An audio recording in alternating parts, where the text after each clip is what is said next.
Arkadaşlar merhaba. Önceki dersimizde, ilk dersimizde Kürtçeyi tanıdık. Kürtçe nasıl bir dil buna biraz baktık, bunu öğrendik. Şimdi Kürtçeyi artık öğrenmeye başlayabiliriz. Ve Kürtçe alfabesinden başlayacağız. Bir önceki derste, ilk derste Kürtçenin 31 harfe sahip olduğunu öğrenmiştik. Burada The Zamane Kurdi de Siyuyek tip hene demişiz. Yani Kürtçe'de 31 harf vardır. Türkçesi bu şekilde. Şimdi başlayalım. Bütün harfleri tanıyalım öncelikle. Ben birer birer harfleri okuyacağım. Örnek isimlerle birlikte. A. Asmin, B. Berhodan, C. Cuan, Ç. Çekdar, D. Dılda, E. Evin, E. Ezdinşer, F. Ferzan, G. Gülistan, H. Havin, I. Dilovan, İ. İnan, J. Jiyan, K. Keve, L. Lorin, M. Mizgin, N. Nesrin, O. Hivron, P. Paiz, K. Qenco, R. Rojbin, S. Serhed, Ş. Şilan, T. Tirej, U. Gulbarin, U. Rugeş, V. Viyan, V. Velat, H. Xemgin, Y. Yezda, Z. Zelal. Aha. Şimdi iki harfin bir arada beraber yazıldığını görüyoruz. Ve bu 32. oluyor ama Kürtçe'de 31 harf var dedik. Peki bu ne? Bu nasıl bir şey? Buna bakacağız şimdi. Hemen başa dönelim. Demişiz ki Kürtçe'de 31 harf vardır. Artı pevdenk demişiz bunun için. H, V. Bu H, bu V. İki harf var. Bu iki harf yan yana gelmiş. Peki bu bir harf mi? Hayır, bu bir harf değil. Bu bir diftong. Diğer dillerde diftong dediğimiz bu şey Kürtçe'de pevdenk diye adlandırılıyor. Pevdenk aslında Kürtçe'de kendi anlamını veriyor. Bu şeklin, bu iki harfin yan yana geldiği ve oluşturulan bu şekil bir sesin karşılığı. Ve bu ses hiçbir harf tarafından, bu 31 harf tarafından karşılanmıyor. Sadece bu iki harfin, bu iki şeklin yan yana gelişiyle ortaya çıkan bir ses. O nedenle bu sesi çıkarmak için, bu sesin karşılığını yazmak için bu iki harfi yan yana getirmek zorundayız. Bu pevdengi, bu diftongu kullanmamız gerekiyor. Peki nasıl okunuyor bu? Gelelim tekrar buraya. H ve beraber okunduğu zaman diye bir ses çıkıyor. Bakın H değil, V değil ya da önce H sonra V değil, H V değil diye bir ses. Nasıl okunuyor peki? Hweza. Hweza. Siz de deneyin. Hweza. Şimdi biraz daha geniş örneklere bakacak olursak hweda, hweza, hwin, hwarın, hweda, hweza, hwin, hwarın. Gördüğünüz gibi iki harf ortaya farklı bir ses çıkarıyor. Ama bu sesin içerisinde hem H var hem V var. İki harf aslında bir arada beraber bir ses olarak ortaya çıkıyor. H, V değil. H. H. Bu şekilde. Biraz horlama sesi gibi aslında. Arkadaşlar, özellikle Türkçe bilen ve Kürtçe öğrenmek isteyen arkadaşlar. Burada Evnebu Kurdine, yani bunlar Kürtçe değil, Evbu Kurdine, bunlar Kürtçedir diye iki başlık oluşturduk. Bu ilk başlıktaki harfleri kesinlikle Kürtçe'de kullanmayacağız. Bunun yerine Evbu Kurdine, yani bunlar Kürtçedir dediğimiz harfleri özellikle bunları daha çok kullanmaya çalışacağız. Çünkü bunlar genelde unutuluyor. Tam aksine Türkçe'de olup Kürtçe'de olmayan bu harfler kullanılıyor. Şimdi bakalım. Bunu ismi Türkçe'de yumuşak G bildiğiniz üzere.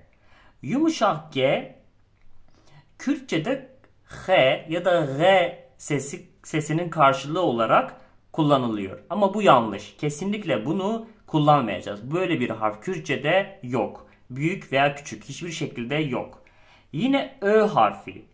Ö harfi büyük veya küçük yine hiçbir şekilde Kürtçe'de böyle bir harf yok.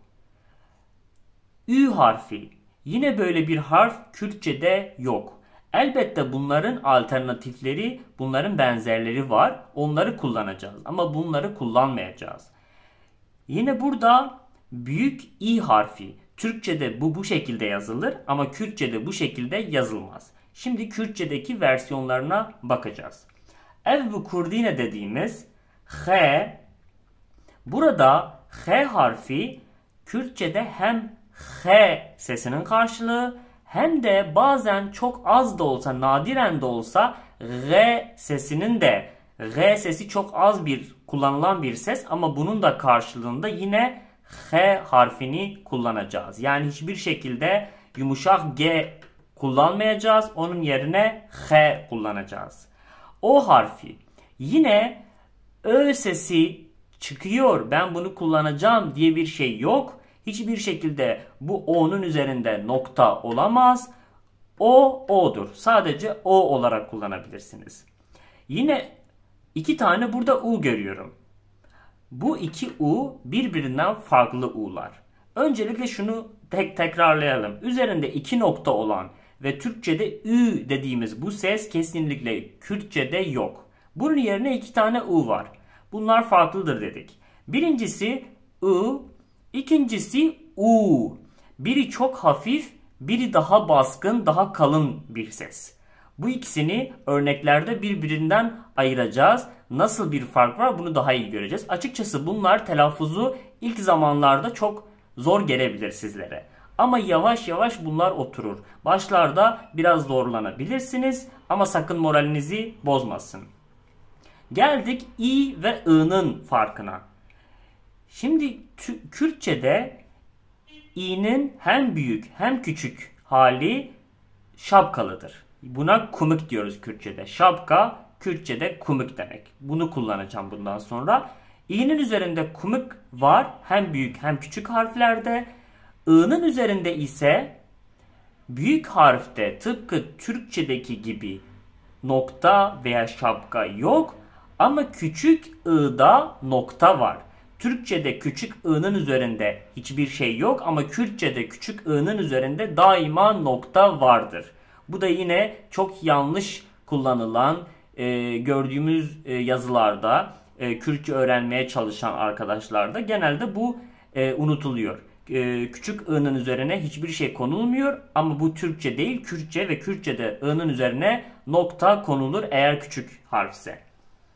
Şimdi arkadaşlar gelelim örneklerimize. Bu benzeyen harflerin, birbirlerine benzeyen harflerin farkına. Ev tip jehev cudane. Bu harfler birbirinden farklıdır.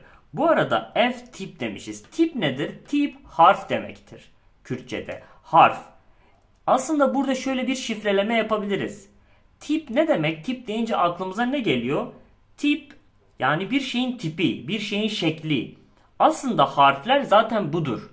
Harfler seslerin birer şeklidir, birer tipidir. Böyle bir mantıkla aslında harfin Kürtçe'de tip olması biraz daha mantıklı gelebilir bize.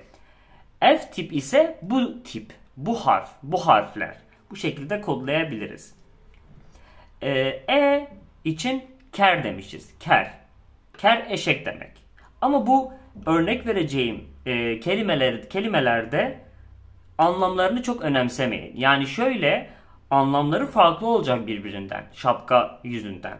Ama anlamlarını oturup ezberlemenizi önermiyorum. Çünkü bunları sadece harfleri göstermek için, komikleri göstermek için, tipleri göstermek için sizlere örnek olarak veriyorum. Yoksa bunlar ünitemize bağlı önemli kelimeler değil şu an için. Daha sonra zaten yeri geldiğinde bunları öğreneceğiz.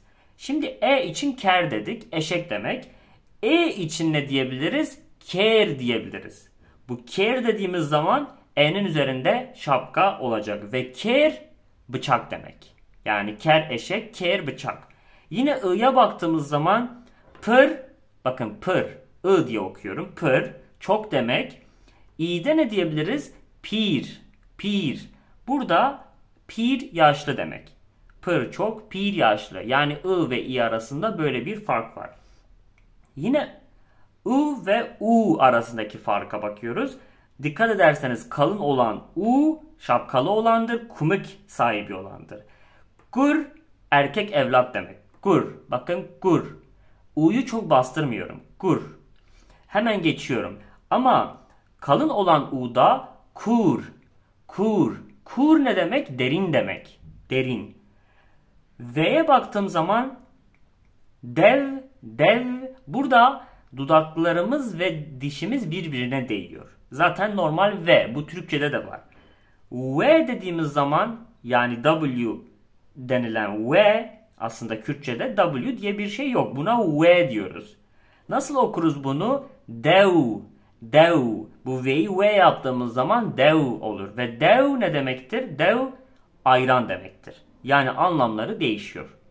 Elbette bunları görünce aklınıza şey gelmesin. Sanki bütün kelimeler böyle hemen bir harfle değişiyor ya da bir kumikle değişebiliyor. Bu değil. Bu sadece birer örnekti. Telaffuz açısından biraz daha olayı kavramak açısından. Dersimiz aslında bu kadar arkadaşlar. Bugünkü dersimiz, ikinci dersimiz. Ama öncesinde bitmeden önce tip, peyv, kumik, zaman ve ev.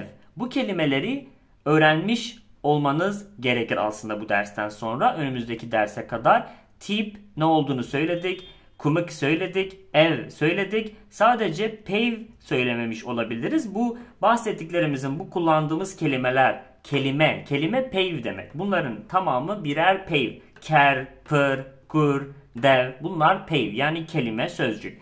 Zaman önceki dersimizden aklınızda kalmış olması lazım. Dili tanıdığımız zaman dil. Zaman dil. Zımane Kurdi, Kürtçe dili. Zımane Türki, Türkçe dili. Bu şekilde aklınızda kalabilir. Bu arada arkadaşlar burada Zarok TV Marşa Tiban denilen bir görsel ekledim. YouTube'da mevcut. Zarok TV'nin bir şarkısı, bir çocuk şarkısı. Bunu izleyebilirsiniz. Burada harfleri biraz daha iyi tanırsınız. Sizin işinize yarayabilir ve eğlenceli olur. Bunu da dinledikten sonra önümüzdeki derste hazır olmuş olursunuz. Şimdilik kendinize çok iyi bakın. Görüşmek üzere. İyi günler dilerim.